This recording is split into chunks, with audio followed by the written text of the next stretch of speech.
بسم اللہ الرحمن الرحیم۔ السلام علیکم۔ کروڑوں درود و سلام سرکار دو عالم صلی اللہ علیہ وآلہ وسلم اور ان کے آل پاک پہ۔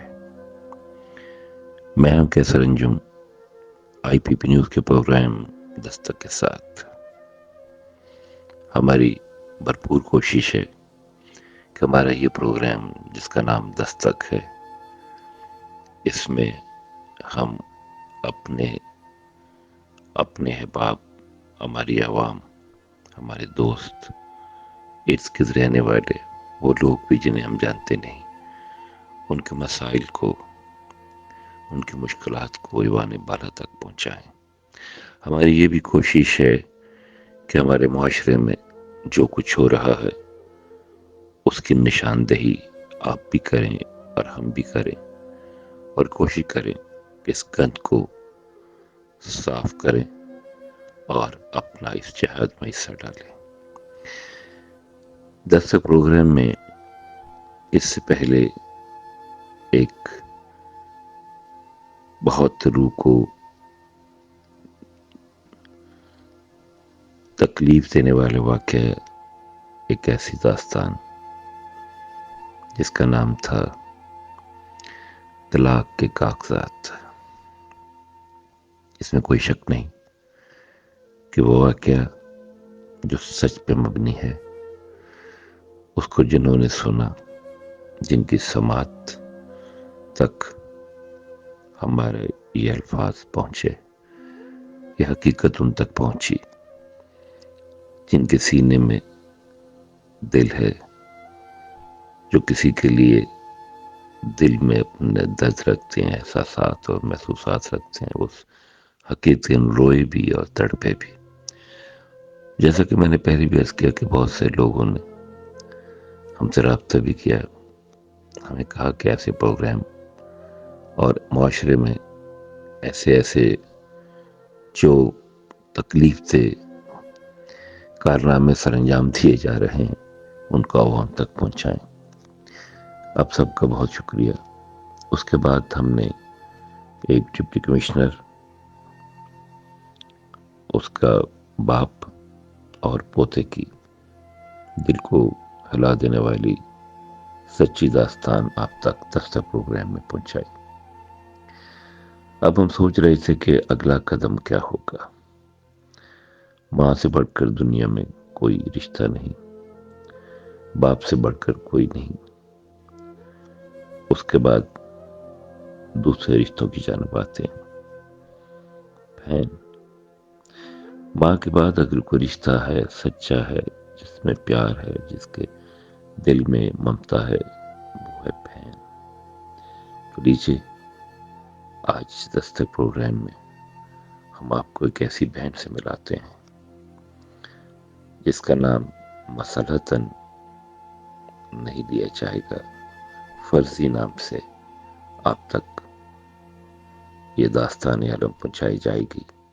ہو سکتا ہے ہمارے یہ چند الفاظ کسی ایسی بھائی کہ جس کے سینے میں دل کی بجائے پتھر ہے اور وہ بہن کی قربانی کو سمجھ ہی نہیں پایا، شاید ہماری یہ چھوٹی سی کاوش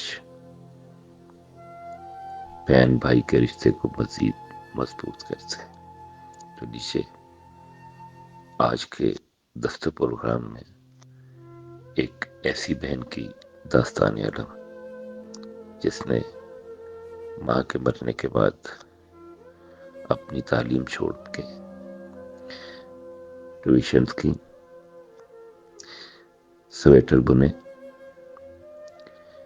ہر وہ کام کیا جو اس نے کبھی سوچا بھی نہ تھا۔ تو لیجیے اس دکھیاری بہن کے بارے میں یہ سچا واقعہ آپ بھی سنیے اور اپنے بھی دلوں پہ دستک دیجیے۔ کہیں ہم بھی تو اپنی بہنوں کی محبت کو نظر انداز کر کے ان کے دل کو توڑنے کا سامان پیدا تو نہیں کر رہی ہے۔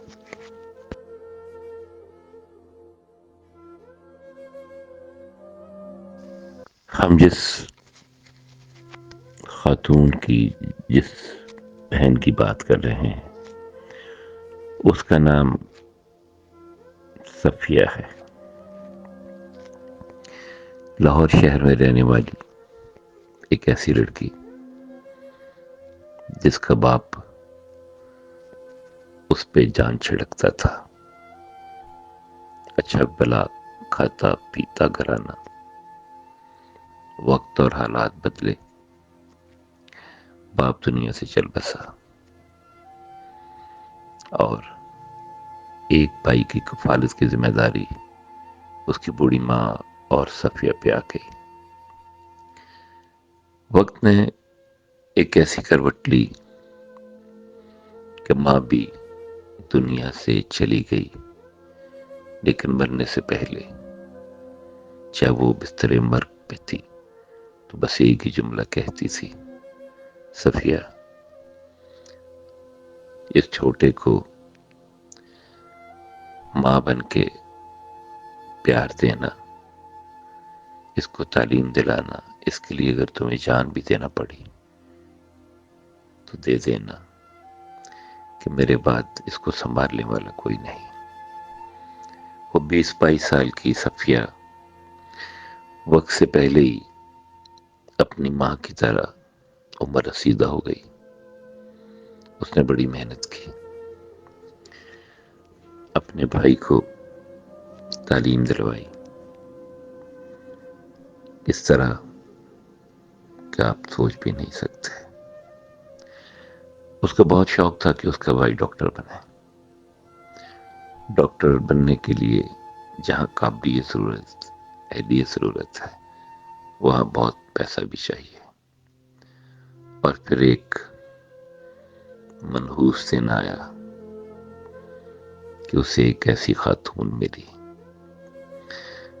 جو کہتی تھی کہ وہ دبئی میں بہت بڑا بزنس کرتی ہے، میں تمہیں لیے چلتی ہوں، تمہارے بھائی کی تعلیم بھی مکمل ہو جائے گی، وہاں تم پڑھا بھی سکتی ہو، وہاں تمہیں کچھ ایسا میں کام دے دوں گی کہ تمہاری زندگی بھی سنور جائے گی اور تمہارے بھائی کے بھی۔ اس کے پاس کوئی چارہ نہ تھا، وہ جانتی بھی نہ تھی کہ یہاں قدم قدم پہ انسان کے روپ میں بھیڑیے بھی ہیں، اور کئی خواتین تو خود تو لٹتی ہیں، دوسری خواتین کو بھی لٹنے پہ مجبور کر دیتی ہیں۔ اس نے کہا لیکن میں اپنے بھائی کو اکیلا چھوڑ کے کیسے جاؤں گی؟ اس نے کہا تو بھائی کے لیے ہی تو جائے گی۔ اور پھر اس نے اپنے بھائی سے پوچھا تو اس نے کہا کہ جانا چاہتی ہو تو چلی جاؤ۔ وہ ہاسٹل منتقل ہو گیا۔ وقت کتنا بے رحم ہے، اتنی تیزی سے پرواز کرتا ہے کہ پتہ ہی نہیں چلتا۔ دبئی کی بلند و بالا عمارتیں اس نے دیکھی، حیران رہ گئی۔ پہلا دن بڑے آرام سے گزرا، دوسرا دن اس نے کہا کہ چلو کام شروع کرنا ہے، مجھے لے کے چلیں۔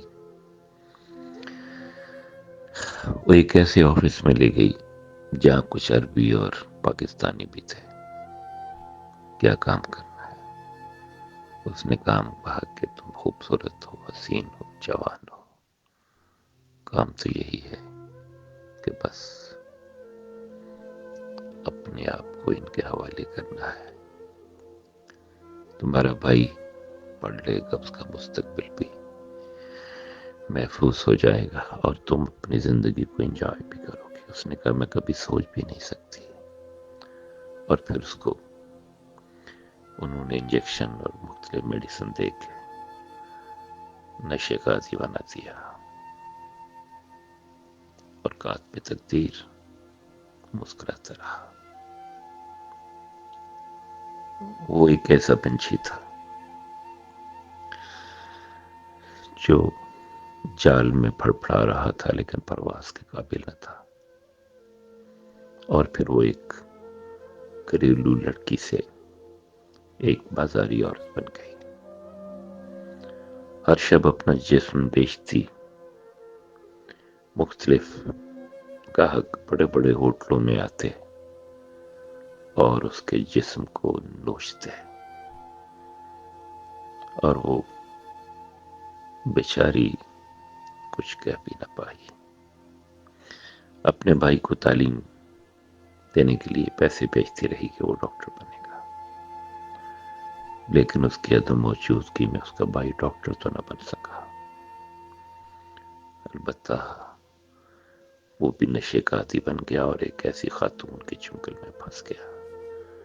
وہ جو پیسے بھیجتی وہ اپنی تعلیم پہ خرچ کرنے کے بجائے نشے پہ خرچ کرتا، اور یوں ایک نیا باب کھل گیا۔ 2 سال بعد جب وہ پاکستان آئی تو اس کے پاس پیسے بھی تھے۔ اپنے گھر گئی تو تالا لگا تھا، وہ تو سرپرائز دینا چاہتی تھی۔ ساتھ والوں سے پوچھا تو انہوں نے کہا کہ تمہارا بھائی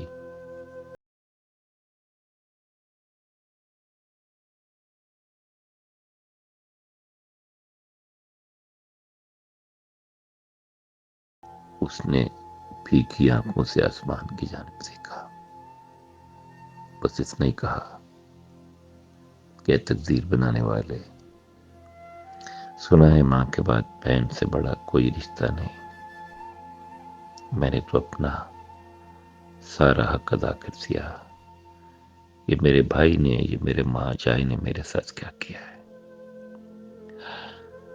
اور وہ تڑپتی روتی سسکتی ہوئی لاہور ہی کے ایک ہوٹل میں شملہ پہاڑی کے قریب جا کے ٹھہر گئی۔ وہ دبئی میں رہتی تھی تو شراب بھی پیتی تھی، سگریٹ بھی پیتی تھی، لیکن جب وہ پاکستان کی سرزمین پر اتری تو اس نے کہا کہ میں ایسا کوئی کام نہیں کروں گی جس سے میرے بھائی کی عزت اور وقار پر دھبا لگے۔ لیکن جب اس سے اتنا بڑے صدمے سے دوچار ہونا پڑا تو پھر اس نے شراب کے جام کو اپنے لبوں تک لے جانا ہی مناسب سمجھا۔